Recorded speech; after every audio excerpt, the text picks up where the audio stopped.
कुछ ही दिन बचे हैं, हमारा बच्चा इस दुनिया में आ जाएगा। बच्चा नहीं, बच्ची, वो भी 2। बच्चियाँ?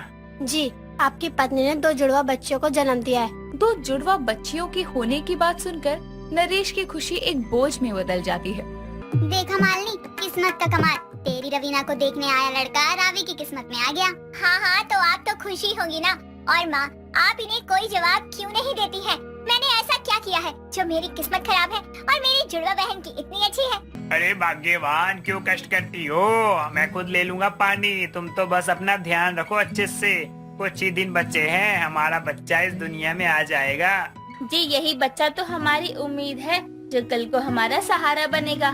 सुनिए जी, अस्पताल में होने वाला खर्चा इकट्ठा हुआ या नहीं? तुम उसकी चिंता क्यों करती हो? पैसों का इंतजाम तो हो जाएगा। गरीब है तो क्या हुआ, हर माँ बाप की तरह हम भी अपने बच्चों के अच्छे भविष्य के लिए कोशिश तो करेंगे ना। सही कहा आपने। चलिए खाना खा लेते हैं। समय बीतता है और वो दिन आ जाता है जब मालिनी अस्पताल में 2 जुड़वा बच्चियों को जन्म देती है। डॉक्टर कमरे से बाहर आती है तो नरेश घबराते हुए पूछता है, डॉक्टर साहिबा, सब ठीक तो है ना? मेरा बच्चा कैसा है? बच्चा नहीं, बच्ची, वो भी 2। बच्चियाँ?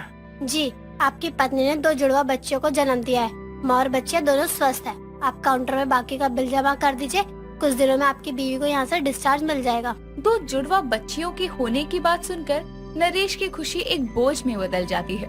वो बाप बनने से खुश था, लेकिन गरीब जुड़वा बच्चियों की किस्मत अब उसके और मालिनी के साथ जुड़ चुकी थी। वो अपनी किस्मत को स्वीकार करता है और खुशी खुशी अपनी पत्नी के पास जाता है। इस तरह एक लंबा वक्त गुजर जाता है और उसकी दोनों बेटियां रावी और रवीना बड़ी होती हैं। दोनों जुड़वा जरूर थी, लेकिन एक दूसरे से बिल्कुल अलग भी थी। रावी जहां हर काम को बढ़ चढ़कर किया करती थी, तो वहीं रवीना किए कराए काम को भी बिगाड़ देती थी। एक रोज रावी अपनी कॉलेज का असाइनमेंट बना रही थी। तभी रवीना उससे आकर कहती है, रावी, मेरे लिए कुछ खाने को बना दे, बड़ी भूख लगी है। माँ ने कल के चावल में छौंका लगाया था बहन, वो खा ले और मुझे मेरा काम करने दे। ये क्या है तू? 1 घंटे से पेपर पेन लेकर घिसाई करे जा रही है। अरे कितना पढ़ेगी लिखेगी, कुछ नहीं होने वाला हम जैसे गरीबों का। रवीना, ये क्या फालतू बातें कर रही है? तेरा पढ़ाई लिखाई में मन नहीं है? तू क्या रावी को भी पढ़ने से रोकेगी फिर? नालायक! अरे गुस्सा क्यों होती है? मैं तो बस ऐसे ही कह रही थी। इतनी बड़ी हो गई है, लेकिन बातें बकवास ही करती है। एक भी समझदारी का गुण नहीं है तुझमें। अरे कुछ नहीं तो अपनी बहन से ही कुछ सीख लिया कर।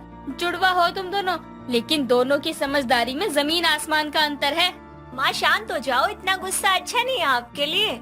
रावी बोल ही रही थी कि तभी उसके पड़ोस में रहने वाला सरजू हाफते हुए उसके घर आता है और फैक्ट्री में नरेश के साथ हुए हादसे की खबर देता है, जिसके कारण नरेश अस्पताल में भर्ती था। ये सुनकर मालती और उसकी जुड़वा बेटियों के पैरों तले जमीन खिसक जाती है। वो जैसे तैसे हॉस्पिटल जाती है, जहां डॉक्टर नरेश के सर से ज्यादा खून बह जाने के कारण उसे मृत घोषित करता है। इस खबर से तीनों की दुनिया उजड़ जाती है। समय बीतता है। अब मालिनी अपनी 2 जुड़वा बेटियों के साथ गरीबी के दिन गुजार रही थी, जहां एक और रावी घर खर्च चलाने के लिए पास के स्कूल में पढ़ाया करती, तो रात में लोगों के कपड़े सिला करती। एक रोज पड़ोसन सुनीता मालती से बात करने आई थी।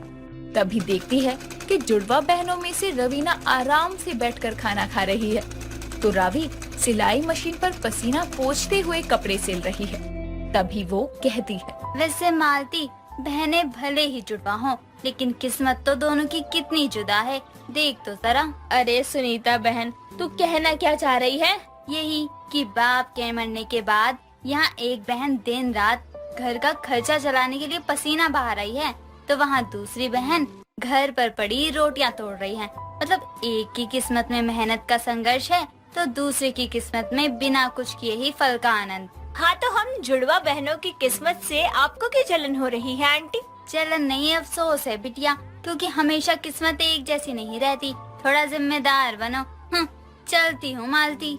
सुनीता मुंह बनाते हुए वहाँ से चली जाती है, लेकिन उसकी कही बात रवीना को चुप सी जाती है। वो उस बात को दिमाग से निकाल ही नहीं पाती। तो वहीं मालती अपनी जुड़वा बेटियों के लिए रिश्ते तलाशना शुरू करती है। एक रोज लड़के वाले रवीना को देखने घर आते हैं तो रवीना उनके लिए चाय नाश्ता लेकर आती है। तभी रवीना को देखकर लड़के की माँ अंजना कहती है, बहन जी, लड़की दिखने में तो ठीक ठाक है, ये बताइए पढ़ी लिखी है और क्या क्या करती है? देखिए बहन जी, इनके पिता के चल बसने के बाद तो गरीबी के चलते मैं इसे ज्यादा पढ़ा नहीं पाई, लेकिन घर के काम काजों में निपुण है मेरी बच्ची। आपके घर को अच्छे से संभाल लेगी। लेकिन ये तो स्कूल की टीचर है ना, मैंने खुद देखा इनको वहाँ पढ़ाते हुए। वो मैं नहीं, मेरी बहन रावी है, हम दोनों जुड़वा है ना। रवीना बोल ही रही थी कि तभी रावी सबके लिए शरबत लेकर आती है तो उसे देखकर लड़के वाले हैरान हो जाते हैं। तभी सर्वेश कहता है, आप दोनों तो सच में एक जैसी दिखती है। हाँ बिल्कुल एक सी है, लेकिन बस दिखने में। बहन जी एक बात कहूँ, हम देखने तो आपकी बेटी रवीना को आए थे, लेकिन हमें तो रावी पसंद है क्योंकि सर्वेश उससे पहले भी मिल चुका है। जी पर बहन जी अब देखिए, रवीना ज्यादा पढ़ी लिखी नहीं है और ना ही कुछ काम करती है, और हमें बहू की शक्ल में घर संभालने वाली नौकरानी तो चाहिए नहीं। हमें तो समझदार और जिम्मेदार बहू चाहिए जो मेरे बेटे के कंधे से कंधा मिलाकर उसका हाथ बटा सके।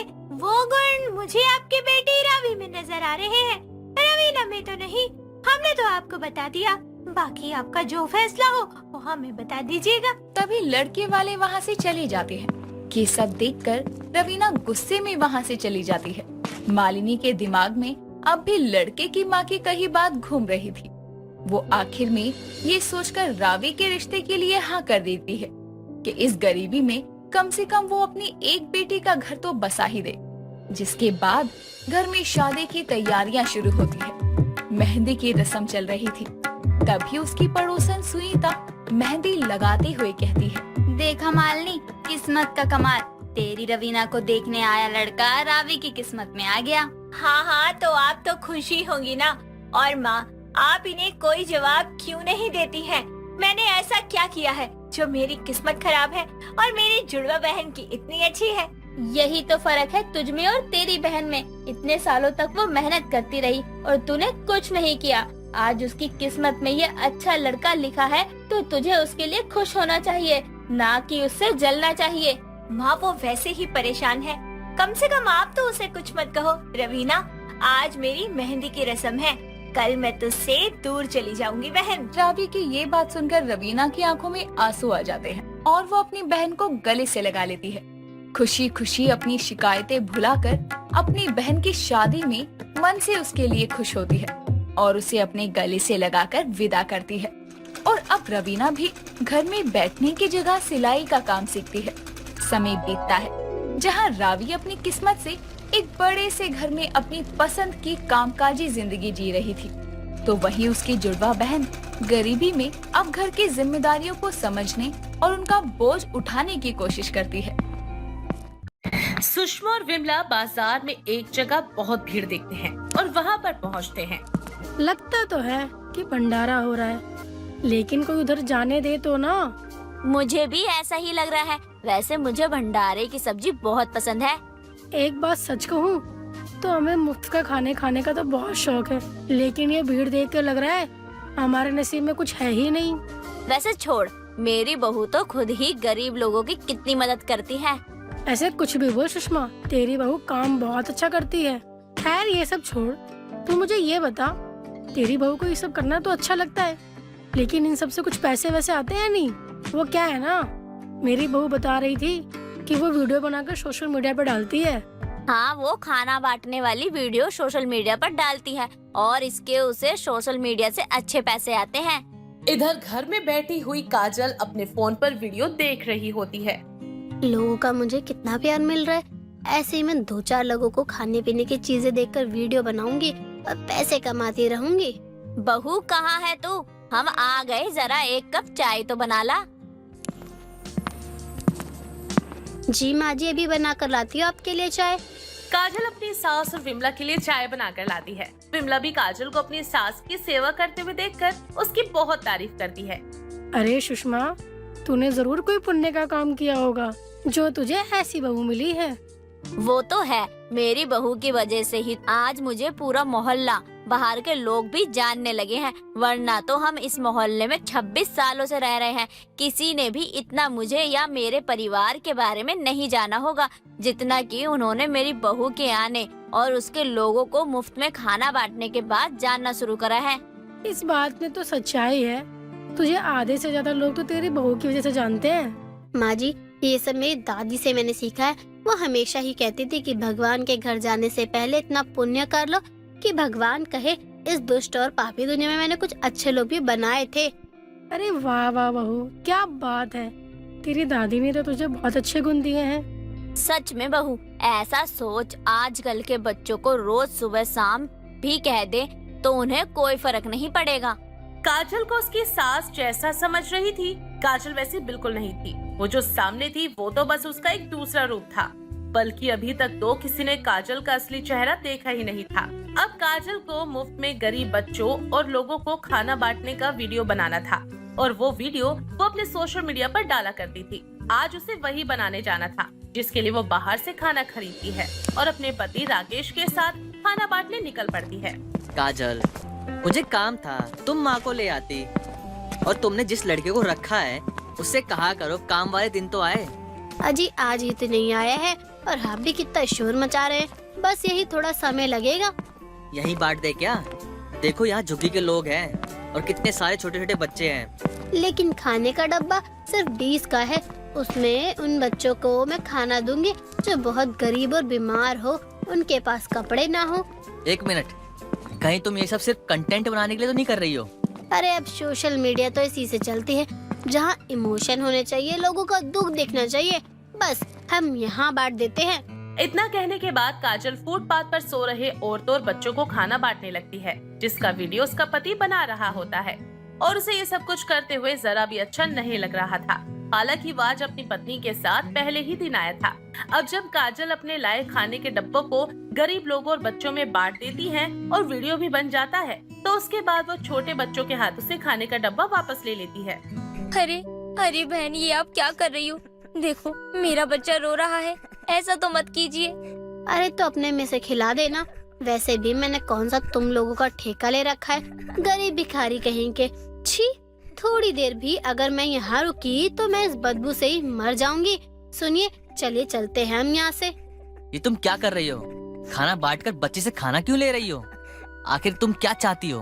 अरे आगे दूसरी वीडियो बन जाएगी, आप भी समझते नहीं है। और नहीं, मुझे कुछ कहने की जरूरत नहीं है, मुझे अपने तरीके से काम करने दो। लेकिन तुम जो कर रही हो गलत है काजल। ये भी देखो, मुझे लगा तुम ये सब दिल से करती हो और तुम्हें ये सब अच्छा लगता है। देखिए, इससे मुझे पुण्य भी मिल रहा है, लेकिन मैं इन सब के बीच अपने बारे में सोचूंगी भी ना। काजल ने बच्चों को जो खाना दिया था वो बच्चों से तो खाने का डब्बा वापस ले लेती है और उनके माता पिता को जो खाना देती है वो नहीं लेती और आगे भी बच्चों से खाने के डब्बे और लोगों को देकर वीडियो बना लेती है और ये सब कुछ उसके पति को बिल्कुल भी अच्छा नहीं लगता। अब जब राकेश को पता चलता है कि उसकी पत्नी सोशल मीडिया से पैसे कमाने के लिए सब कर रही है तो उसे इस बात का बहुत बुरा लगता है। एक रोज सुषमा और विमला बाजार जाते हैं, तभी उसके मोहल्ले की औरत सुषमा को ताने मारते हुए कहती है, अरे देखो देखो, ये उस काजल की सास है ना जो गरीबों को मुफ्त खाना खिलाती है सिर्फ वीडियो बनाने के लिए, और जैसे ही वीडियो बन जाती है उस खाने को ले लेती है। ऐसे लोगों को तो उसी वक्त मारना चाहिए जो गरीबों के भूख का मजाक बनाते हैं। अरे ऐसा कुछ नहीं है, तुम लोग सुषमा की बहू को बदनाम करने की कोशिश कर रही हो ना, क्योंकि वो अच्छा काम कर रही है। हाँ विमला, तू ठीक कह रही है। चल यहाँ से, मेरी बहू को बदनाम करने से क्या होगा, भगवान सब देख रहे हैं कौन अच्छा है और कौन बुरा। हाँ सुषमा, ये तो तू ठीक कह रही है, भगवान सब देख रहा है। हाँ देख तो रही हूँ, और देख लेना जल्द ही तुम्हारी बहू का सच लोगों के सामने आएगा।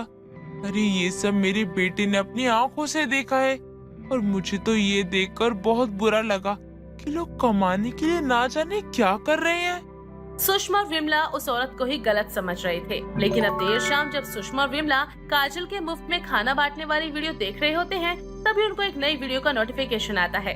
अरे सुषमा, अभी जो वीडियो आई है ना वो चला तू देख, तेरी बहू ने अभी कोई नई वीडियो डाली है।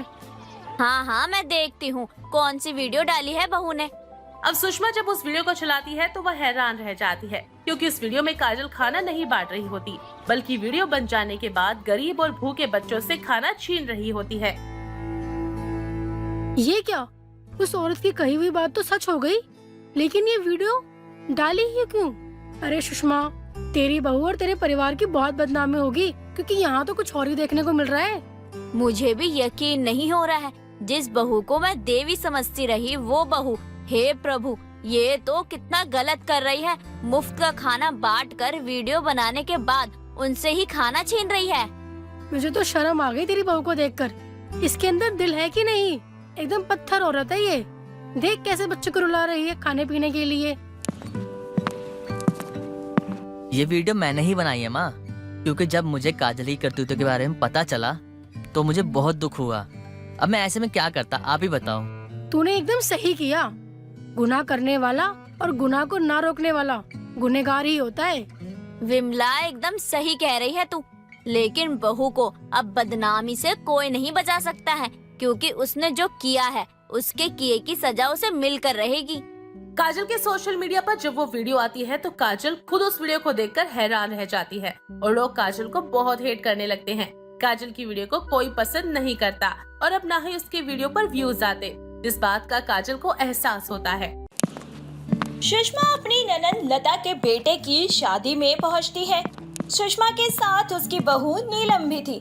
नीलम की कुछ ही महीने पहले शादी हुई थी, जिस वजह से लंबा घूंघट ले रखा था और सुषमा भी अपनी बहू को समय समय पर घूंघट ठीक करने के कायदे में रहने के लिए उसे समझाया करती थी। बहू, घूंघट ठीक से रख, और हाँ, थोड़ा कायदे में रहेगी तो फायदे में रहेगी। ये मेरी ननद का घर है और यहाँ तूने ऐसा वैसा कुछ भी किया तो बिना बात का मेरी ननद कलेश करेगी। बिल्कुल भी नहीं माँ जी, आप जैसा कह रही हैं वैसा ही कर रही हूँ। देखिए, मैंने एक बार भी घूंघट नहीं हटाया अब तक। अरे सुषमा, तेरी बहू तो बहुत संस्कारी और सीधी है। जब से आई है तब से घूंघट ही कर रखा है इसने। अरे अब का समय तो मॉडर्न हो गया है। बहू को बोल घूंघट हटाकर लोगों से बातचीत करे, उनसे घुले मिले। जी दीदी, जैसा आप कहे। बहू जा, लोगों के साथ बैठकर बातचीत तो कर। हाँ हाँ बहू, सब अपने ही लोग हैं, तुझे किसी तरह की कोई दिक्कत परेशानी नहीं होगी। अपनी सास की परमिशन मिलने के बाद नीलम अपना घूंघट हटा लेती है और कुछ देर बाद बारात जाने की तैयारी हो रही होती है और नीलम भी बारात में शामिल होती है। खूब नाच गाना करते हुए बारात जब लड़की वालों के घर पहुंचती है तो नीलम की नजर सबसे पहले खाने की चीजों पर पड़ती है और नीलम खाने पीने की चीजें देखकर खुद को कंट्रोल नहीं कर पाती और बोलती है, कंट्रोल नीलम, कंट्रोल कर। इतना अच्छा खाना देखकर तुझसे कंट्रोल नहीं हो रहा, लेकिन यहाँ तो लड़के वालों की तरफ से आई है और अगर कुत्तों की तरह तुझे किसी ने खाते देखा ना तो कहेंगे ये कितनी भूखी औरत है। इधर बारात दरवाजे पर आ चुकी थी और सुषमा अपनी बहू को ढूंढ रही थी। सुषमा की बहू नीलम सुषमा को कहीं नहीं मिल रही थी। वहीं दूसरी तरफ नीलम तो खाना खाने में लगी हुई थी, उससे कंट्रोल जो नहीं हो रहा था। क्या बात है, कितना अच्छा अच्छा खाना है यहाँ पर। इस खाने को देखकर तो मुझसे रहा ही नहीं जा रहा। क्या क्या खाऊं कुछ समझ में नहीं आ रहा। इतने लजीज पकवान है। माँ जी ने तो दिल ही खुश कर दिया मेरा। अरे सुषमा, तेरी बहू कहाँ है? उसे भी तो रस्म करनी है ना, उसे बुला ले। या तेरी बहू आई ही नहीं है? मैंने तेरी बहू को बस बैठते देखा था, उसके बाद कहाँ गई मुझे भी नहीं पता है। जा अपनी बहू को ढूंढ ला। अरे दीदी, मैं भी कब से अपनी बहू को ढूंढ ही रही हूँ, लेकिन वो मुझे कहीं दिखाई ही नहीं दे रही।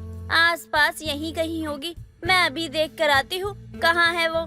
सुषमा और लता की बात सुषमा की पड़ोसन विमला सुन रही थी। दरअसल लता और विमला की पुरानी दोस्ती थी, जिस वजह से लता ने अपने बेटे की शादी में विमला को भी बुलाया था। अरे सुषमा, तू अपनी बहू को यहाँ वहाँ क्यों ढूंढ रही है? वह तो ऐसे खाना खा रही है जैसे जन्मों की भूखी हो, और लोग खाना खाते हुए ना वीडियो बना रहे हैं उसकी, और वो तरह तरह की चीजें मंगवा के खा रही है। चल चल तुझे दिखाती हूँ क्या क्या खा रही है वो। अरे बाप रे, कर दिया इस औरत ने सत्यानाश। मुझे इसी बात का डर था।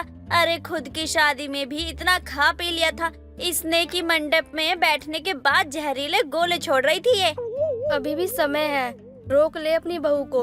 वरना बाराती बिना खाए चले जाएंगे। अरे तेरी बहू तो अब तक हम सबका हिस्सा खा चुकी होगी। इतना कहकर विमला और सुषमा नीलम के पास पहुंचते हैं, जो वाकई खाना खा रही थी।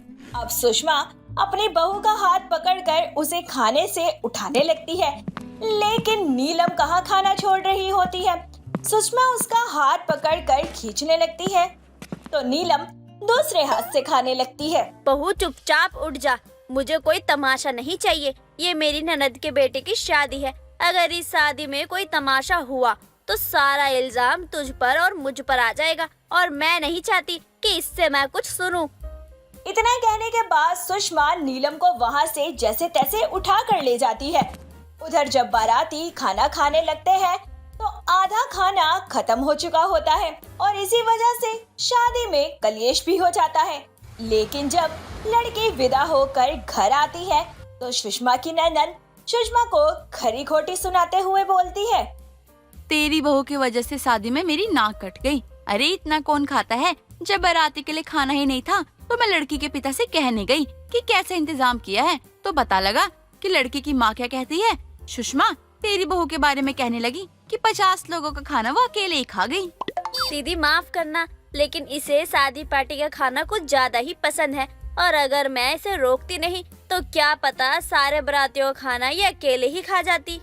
वो तो मुझे भी लग रहा था। आइंदा से इसे किसी शादी में लेकर नहीं जाना है। और हाँ, अगर तू इसे शादी में लेकर भी जाती है तो याद रख, मैं अपनी बेटी की शादी में तेरी बहू को न्योता नहीं देने वाली।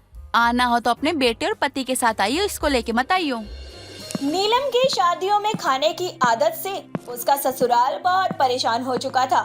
आस पड़ोस में शादी होती तो नीलम की सास सुषमा सबसे पहले 100 बार सोचती कि वह अपनी बहू को लेकर जाए या फिर ना लेकर जाए। ऐसे ही एक रोज मोहल्ले की एक शादी का कार्ड सुषमा के घर आता है। नीलम को जब यह पता चलता है कि मोहल्ले में शादी का न्योता मिला है तो वो अपनी सास के पैरों पर गिरकर गिड़गिड़ाते हुए, इस तरह कौन भीख मांगता है शादी में जाने के लिए? अरे तुझे खाना ही खाना है तो ऑर्डर करवा कर खाना खा लेना। किसी गरीब की शादी में जाकर उनका सारा खाना खाने की जरूरत ही क्या है? बाकी के लोग भी तो खाने पीने ही आते हैं ना, लेकिन तू तो उन सबका खाना अकेले ही खा जाती है। कुछ दिन बाद तो ऐसा होगा कि हमें शादी का न्योता भी नहीं मिलेगा। जो गलती मैंने पहले कर दी वो गलती मैं बार बार नहीं दोहरा सकती माँ जी। बस एक बार मौका देकर देखिए, आप देखिएगा मैं वैसी हरकत कभी नहीं करूँगी। सुषमा अपनी बहू की मीठी मीठी बातों में आ जाती है और उसे मोहल्ले में होने वाली शादी में ले जाती है। शादी में पहुंचकर नीलम खाने को देखकर कंट्रोल नहीं कर पाती है और भर भर कर खाना खाने लगती है। वो इतना ज्यादा खाना खाती है कि पास में बैठे लोग नीलम की वीडियो तक बना देते हैं। लेकिन सुषमा को माहौल बिगड़ता हुआ नजर आता है और वो अपनी बहू को घर ले आती है और उसे खूब खरी खोटी सुनाती है। देख लिया, तुझे मोहल्ले की शादी में भी ले जाकर, रिश्तेदारों की शादी में भी ले जाकर तूने हर जगह जाकर नाक ही कटवाया है। अरे इतना कौन खाता है? कितने जन्म की भूखी है तू? एक बार में बता देना, तुझे लाकर खिला देती हूँ और तेरी भूख मिटा देती हूँ। पता नहीं माँ जी, कैसे मुझसे शादियों का खाना देखकर खुद पर कंट्रोल ही नहीं होता और मैं खाने लगती हूँ और इतना खाती हूँ कि मुझे खुद भी पता नहीं लगता कि मैंने कितना खा लिया और क्या क्या खा लिया, और लोग मेरा मजाक बनाने लगते हैं। अरे लोग तेरा मजाक ना बनाए तो क्या करे? तू खाती ही इतना है कि लोग भी देखकर कहते होंगे कि ये औरत है या राक्षस।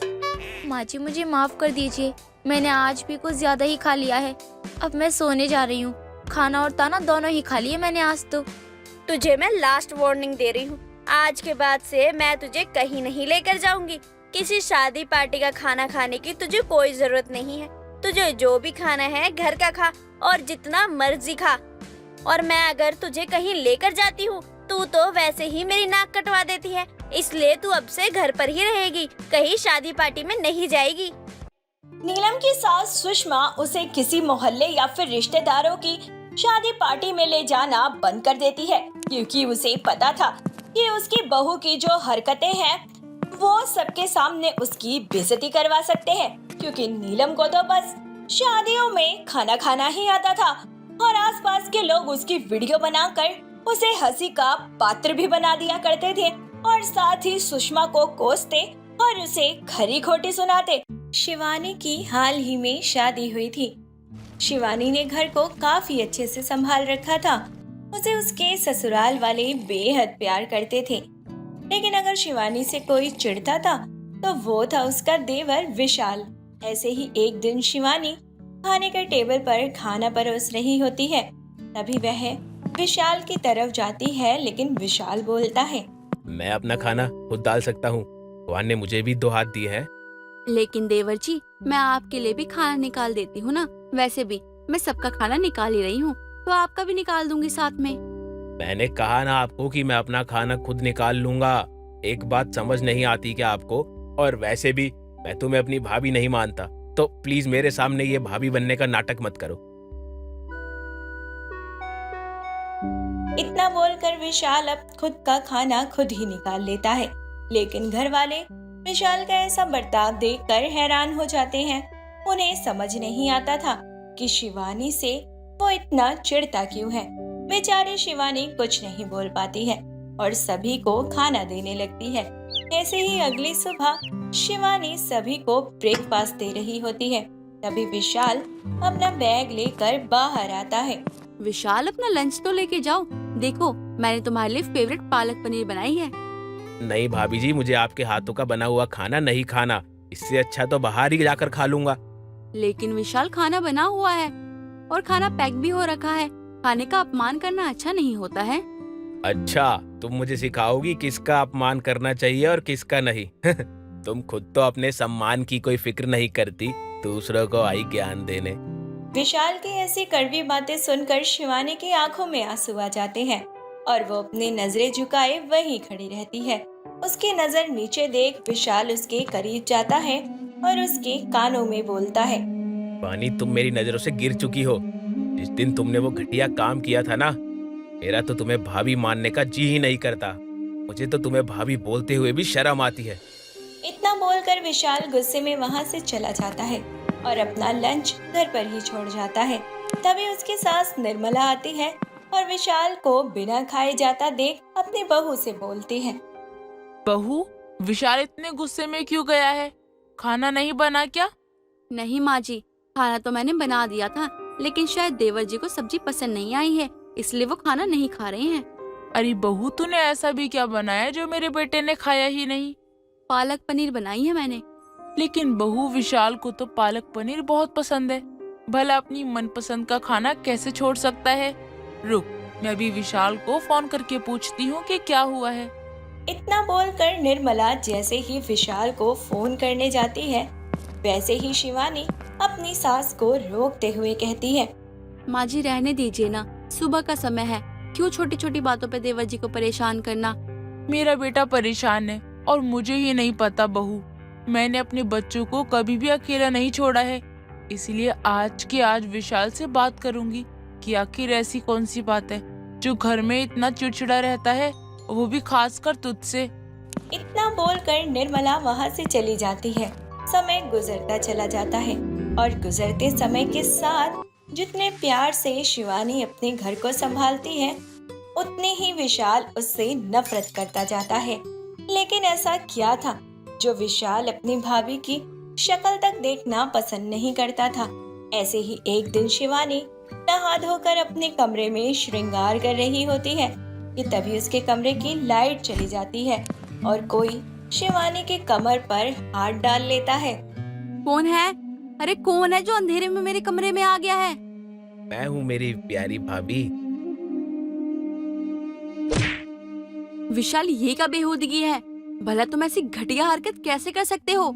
मैं तुम्हारी भाभी हूँ और भाभी माँ के समान होती है, लेकिन तुम्हें तो मेरी इज्जत का ख्याल ही नहीं है। तुम ऐसी नीच हरकत कैसे कर सकते हो? मेरे पास मत आना तुम। माफ करना भाभी, लेकिन मैं तुम्हारे साथ कोई नीच हरकत करने नहीं आया, बल्कि ये बताने आया हूँ कि घटिया मैं नहीं, घटिया तुम हो। अरे तुम मेरे भाई के साथ हो और जिस इंसान ने तुम्हें खुद से ज्यादा चाहा, तुम उसे छोड़कर मेरे भाई का पैसा देखकर उसके पास आ गई। कल को मैं ज्यादा कमाने लगा तो मेरे पास भी आ जाओगी। बस बहुत हो गया। अरे तुम मुझे ऐसा बोल कैसे सकते हो? ठीक वैसे ही जिस तरह तुमने घटिया हरकत करी थी, और तुमसे नीचा और घटिया इंसान मैंने आज तक नहीं देखा। जो अपने प्यार का ना हो सका, वो भला मेरे घर वालों का क्या होगा। बस करो, बहुत हो गया, तुमने बहुत बोल लिया। अब मैं और नहीं सुन सकती हूँ। अगर तुमने एक और शब्द ज्यादा बोला ना तो मैं तुम्हारे मुंह पे थप्पड़ मारूंगी खिंचा के। तुम मुझ पे इतना बड़ा इल्जाम लगा रहे हो। अरे अब और क्या जानना रह गया है तुम्हारे बारे में। एक धोखेबाज और गोल्ड डिगर लड़की हो, ने मेरे दोस्त की फीलिंग्स को हर्ट किया, और मेरा दोस्त जो तुमसे इतना प्यार करता था तुम्हारे लिए जान तक दे देता, लेकिन तुमने क्या किया, उसके प्यार को अपने पैरों तले रौंद दिया। अरे उसके प्यार का गला घोट दिया तुमने, सिर्फ इसलिए क्योंकि मेरे भाई के पास ज्यादा पैसा था। नहीं विशाल, ऐसा कुछ नहीं है जैसा तुम कह रहे हो। तुम्हें कुछ नहीं पता। मुझे नहीं पता? अरे मुझे तो वो भी पता है शिवानी, जो तुम्हें खुद नहीं पता। तुम मेरी नजरों में उसी दिन गिर गई थी जिस दिन तुमने मेरे भाई के साथ शादी करने के लिए हाँ करी थी। विशाल ये बातें बोल ही रहा था कि तभी वहाँ पर निर्मला और शिवानी का पति विवेक आ जाते हैं, और विशाल की ऐसी बेतुकी बातें सुनकर निर्मला विशाल से कहती है, विशाल तू ये क्या कह रहा है? ये तेरी भाभी है। मैंने तुझे यही सिखाया है क्या कि तू अपनी भाभी का अपमान करे? नहीं माँ, मैं अपमान नहीं कर रहा, बल्कि मेरी प्यारी भाभी को उनकी सच्चाई से वाकिफ करवा रहा हूँ। अरे ये बता रहा हूँ कि कैसे उन्होंने मेरे दोस्त के साथ इतना गलत किया। आपको पता भी नहीं है इन्होंने मेरे दोस्त के साथ क्या किया है।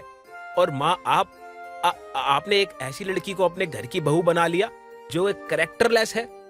बस बहुत हो गया, तूने बहुत बोला, हमने बहुत सुना। तू क्या गलत बोले जा रहा है तुझे पता भी है? जिस दोस्त का तू हिमायती बना घूम रहा है ना, वो एक नंबर का घटिया इंसान है, गद्दार है वो, गद्दार। जब शिवानी माँ बनने वाली थी तो ये उसके पास गई, उसने शादी करने से मना कर दिया और कहा कि जाके कहीं मर जाओ। ये मरने भी गई थी, लेकिन सही समय पे मैं वहाँ पहुँच गया और इसको बचा लिया।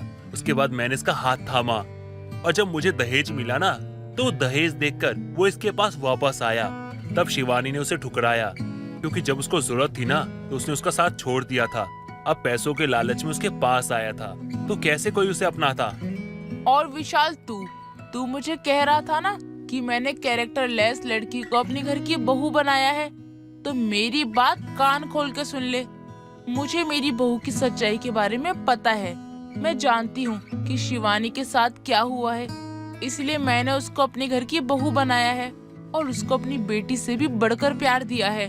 जरा सोच, अगर तेरी बहन होती, यही सब तेरी बहन के साथ हुआ होता, तो तुझे कैसा लगता? अपने भाई और माँ के मुंह से सच जानकर विशाल की नजरें शर्म से झुक जाती हैं और उसे अपने किए का पछतावा होता है।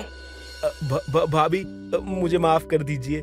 मैंने अपने दोस्त के आंसू देखे, पर कभी ये पता नहीं लगाया कि क्या वे आंसू सच में थे या फिर मगरमच्छ के थे।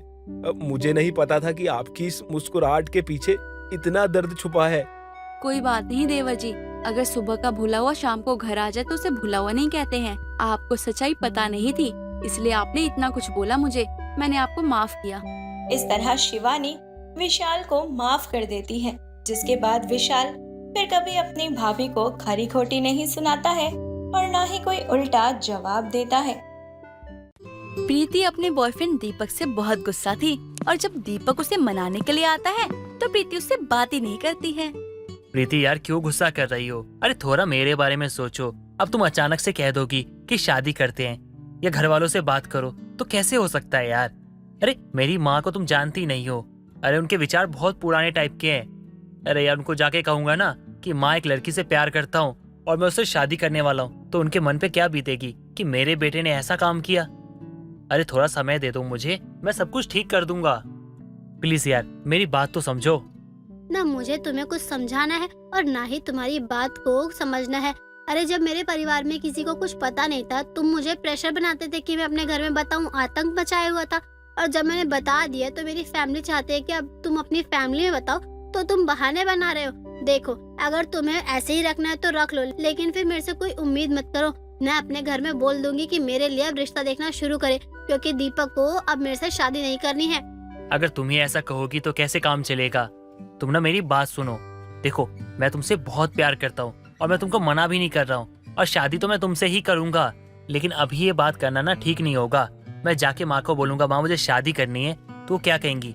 नौकरी तो करता नहीं है और शादी करेगा? नौकरी के बारे में सोचने की जगह लड़की के बारे में सोच रहा है। और तो और वो तो ये भी कहेंगी कि वो लड़की ही सही नहीं होगी, तभी तो लड़के को कह रही है कि शादी करो, नौकरी बाद में करना। अरे अच्छा नहीं लगेगा, तुम्हारे ऊपर सारे इल्जाम आ जाएंगे, इसलिए मुझे थोड़ा वक्त तो दे दो। ऐसे कैसे मुझ पर इल्जाम लगाएंगी तुम्हारी माँ? अरे मैं थोड़ी ना कह रही हूँ कि तुम नौकरी ना करो, मैं तो खुद चाहती हूँ कि तुम नौकरी करो, काम करो, पैसे कमाओ। तुम्हारी माँ भी ना कुछ भी बिना सोचे समझे मुझ पर इल्जाम लगा देंगी। तुम कैसी बातें कर रहे हो? तुमने सुना ना कि अभी तुमने क्या बोला है? हाँ मैंने सुना कि मैंने क्या कहा है, और मुझे अच्छे से पता भी है कि मैंने क्या कहा है। देखो, अगर मैं माँ के पास गया और शादी के बारे में बोला तो माँ को बहुत दुख होगा। मेरी माँ ना मुझसे बहुत प्यार करती है, वो ये चाहती है उनका बेटा काबिल है तो नौकरी मिले और जल्दी मिले और अच्छी मिले। लेकिन अब मैं जाके कह दूंगा कि माँ मैं शादी करना चाहता हूँ, तो क्या सोचेंगी? वो तो ये सोचेंगी ना कि उनका बेटा लड़की के चक्कर में नौकरी नहीं करना चाहता, और तो और सारा इल्जाम ना तुम्हारे ऊपर लगेगा जो मैं नौकरी नहीं कर रहा हूँ, और आगे जाके मुझे नौकरी नहीं मिली ना तब भी तुम्हें ताने सुनने को मिलेंगे। इसलिए कह रहा हूँ पहले नौकरी लग जाने दो, उसके बाद मैं बात करता हूँ। ठीक है, अगर तुम इतना कह रहे तो मैं तुम्हारी बात मान लेती हूँ, वो भी इसीलिए क्योंकि तुम्हारी माँ हम दोनों के बारे में कुछ गलत ना सोचे, हमारे प्यार की वजह से तुम्हारी माँ या हमारी इमेज ना खराब हो, बस इसीलिए मैं छोड़ रही हूँ। लेकिन अब तुम्हारे पास सिर्फ 15 दिन का समय है, 15 दिन के अंदर अंदर जॉब ढूंढो और अपने घर में मेरे बारे में बात करो। अगर नहीं बात करी तो मैं अब अपने घर वालों से बोल दूंगी कि मेरे लिए रिश्ता देखना शुरू करें, क्योंकि अब हमारी शादी नहीं हो सकती। थैंक यू सो मच प्रीति, तुम सच में बहुत अच्छी हो, तुमने मेरा इतना साथ दिया। बस 15 दिन की बात है, उसके बाद नौकरी ढूंढकर मैं माँ से बात करता हूँ। दीपक अब नौकरी ढूंढने के लिए लग जाता है। इतनी मेहनत के बाद दीपक को नौकरी मिल जाती है, और नौकरी के 2-3 दिन बाद ही दीपक प्रीति को अपने घर लेकर जाता है और अपने घर वालों से मिलवा देता है। दीपक की माँ अनीता काफी मना करती है इस रिश्ते के लिए, लेकिन दीपक है कि मानता ही नहीं है, क्योंकि दीपक प्रीति से सच्चा प्यार करता था, इसलिए वो अपनी माँ को मना लेता है। और बच्चों की खुशी के आगे अनीता कुछ नहीं कहती है और हाँ कर देती है। कुछ दिनों बाद ही शुभ मुहूर्त देखकर सभी दीपक और प्रीति की शादी कर देते हैं। प्रीति शादी करने के बाद अपने ससुराल आ जाती है। ससुराल आने के बाद प्रीति अकेले ही सब कुछ संभाल रही होती है। ये सब देखकर अनीता को काफी अच्छा लगता है। ऐसे ही दिन बीतते हैं और एक दिन रात के समय प्रीति को काफी प्यास लगती है, उसकी नींद खुल जाती है।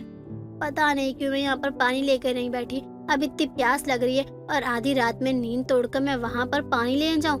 पानी लेने तो जाना ही पड़ेगा, और करूँगी भी क्या, प्यास जो लगी है इतनी। प्रीति वहाँ से पानी लेने के लिए चली जाती है, लेकिन तभी प्रीति की नजर अपनी सास के कमरे पे पड़ती है, जहाँ अनीता आराम से बैठी हुई थी।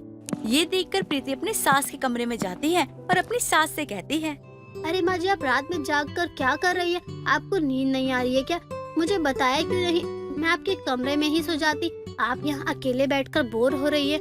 माँ जी, आप ऐसे क्यों जाग रही है वैसे? बहू, ये तो मेरा रोज का है, मुझे रात में नींद नहीं आती। खैर तू बता, तू यहाँ पर क्या कर रही है? तू मुझे देखने आई थी क्या यहाँ पर कि मैं सो रही हूँ कि नहीं?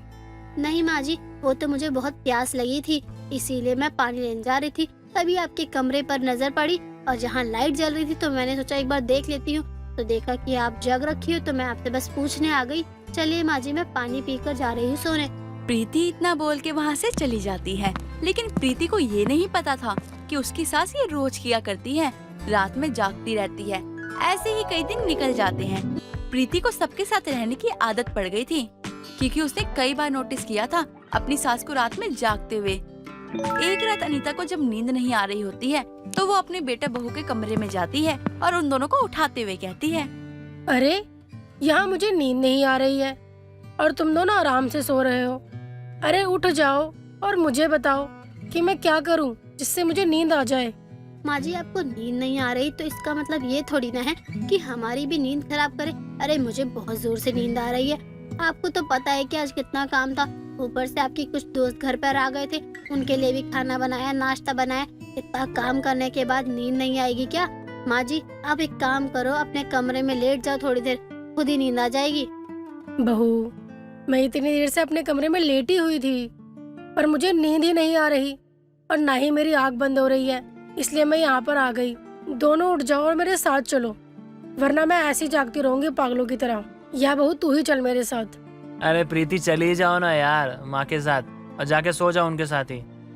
मुझे सोने दो यार, माँ यहाँ रही ना तो तुम सो ना सो, लेकिन मैं नहीं सो पाऊंगा, इसलिए तुम लोग जाओ, आराम से जाओ। मुझे बहुत जोरों की नींद आ रही है, मैं तो सोऊंगा। और मुझे ऑफिस भी तो जाना है यार, थोड़ा तो समझो। जाओ ना, मुझे सोने दो चैन से। प्रीति को अपनी नींद खराब करके अपनी सास के साथ जाना पड़ता है, लेकिन अब ये रोज का हो गया था, इसलिए प्रीति को काफी गुस्सा आता है। एक रात जब वापस प्रीति की नींद खराब होती है तो उसे काफी गुस्सा आता है और वो खुद से बोलते हुए कहती है, माँ जी का बहुत हो गया है। अरे खुद तो दिन में सो जाती है और हमें यहाँ उनकी वजह से जगना पड़ता है। इतने दिन हो गए मैं ठीक से सोई नहीं हूँ। कल भी माँ जी ने रात भर एक झपकी तक नहीं लेने दी। अब देखती हूँ कि माँ जी को कैसे नींद नहीं आती है। रोज रात भर जागने वाली सास को ना बदल दिया तो मेरा नाम भी प्रीति नहीं। प्रीति अगली सुबह से ही अपनी सास को कुछ न कुछ काम पकड़ाने लग जाती है, जो उसकी सास को पसंद नहीं था। अनीता को 1 मिनट का भी टाइम नहीं मिल रहा था कि वो जाकर सो सके। शाम तक अनीता का शरीर पूरा दुखने लगता है और बिना खाना पीना खाए ही सो जाती है। अब प्रीति अपनी सास के कमरे में जाती है तो देखती है कि उसकी सास सो गई है। प्रीति को काफी खुशी होती है और वो खुद से कहती है, अब आया ना ऊंट पहाड़ के नीचे। जब कोई काम करेंगी नहीं तो नींद कैसे आएगी। आज शरीर दुख गया है तो खुद सो गई आराम से। अब जाकर प्रीति भी आराम से सो जाती है, सब ठीक हो जाता है। इसी तरह प्रीति रोज ही अपनी सास को कुछ न कुछ काम देने लगती है ताकि उसकी सास रात में जागे ना, और उनकी आदत बदल जाती है और प्रीति की भी नींद पूरी होने लगती है।